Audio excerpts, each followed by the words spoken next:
Sound check. Sa ating pag-ikot ay magpapalitan ng helmet. Ang gagamitin natin ay Evo. Tara, set up natin ang ating helmet para sa motovlogging. At syempre, para may lagay natin ang ating GoPro ay kailangan natin ng mount. Ito ang gagamitin natin at ang pinili ko ay chin mount. Meron din namang strap. Ang ayaw ko lang doon sa strap, matagal kong gamit yon, ay naharangan niya ang hangin dito. At kapag hindi masyadong mahigpit sa loob, ay nauga yan minsan. Matagal kong gamit ang strap. Ang gagamitin ko ay chin mount. Napansin ko lamang na ang tape na binigay sa atin na 3MI VHB. Ano ibig sabihin yan? Kailangan mo nang initin bago ilagay para mas lalong madikit. Hindi lahat ng 3M ay iniinit. Pero itong VHB ay iniinit. Sakalan ko na painit tapos bago ilagay. Ito naman na gamit ko, Ulanzi, para dito sa GoPro. Dito lalagay ang grupo at yung isa ay merong lagayan ng adapter para sa microphone.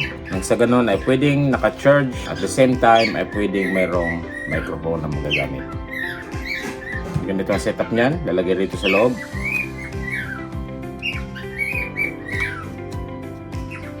Yan, si GoPro. Tapos, tatapan natin. Sakla naman yan. Tapos, may lock. So, ito ngayon ang pangkabit dito sa may GoPro. So, ito yung ating microphone. Pwede siya dito. At the same time, ay pwedeng mag-charge. Pwede kayong bumili na mahaba. Pwedeng XA, depende sa inyo. Pag mahaba, ginagawa nila ay pinapaikot sa loob. Dahil may mga magagandang ito na mahaba. Ito naman siya ay wala pang 100 pesos. Kung mapapansin nyo, hindi natin masyadong dinikit dito dahil ang GoPro ay mainit. So, kailangan niya ng space para may hangin at sapa para dito sa may ventilation ay may makapasok na hangin at magagalaw natin yung ventilation. Yan siya. So, ngayon ang microphone ay dito lang naman yan sa bungad. Sa bungad lang. So, ipapasok lang natin sa ilalim. Subukan natin. Tanggalin muna natin. Subukan natin. Saka sa pipe ay natutupi. Ayan. So pag napasok natin doon sa loob, madali siyang i-set. So ito na ang ating setup. Ito na yung GoPro sa harapan. Nakalagay siya guys ng Ulanzi. Testing 1, 2, 3. Sound check. Sound check. Sound check. Sound check.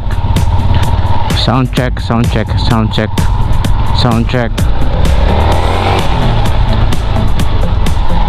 Sound check. Atin ngayon sinusubukan itong ating setup ng microphone pati yung camera nya kung okay na ang setup natin sa GoPro.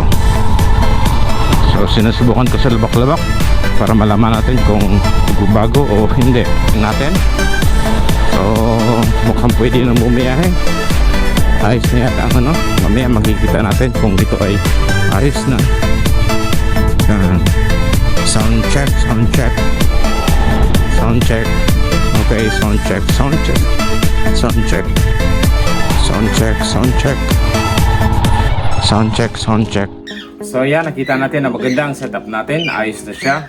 Maganda ang kuha. Medyo angat lang ng konti pero adjustment lang yan dito sa ilalim. May apps naman ang GoPro na makikita sa cellphone ko angat o hindi. Talagang nagmamadali lang ako kanina ng pag-check. So maraming salamat sa inyong panonood. Ito ang aking setup ng helmet. Ito ngayon ang gagamitin natin sa motovlogging. Maraming salamat sa inyong lahat sa inyong panonood. Sound testing 1, 2, 3. Sound check. Testing 1, 2, 3. Sound check. Sound check. Sound check. Sound check. Sound check. Sound check. Sound check.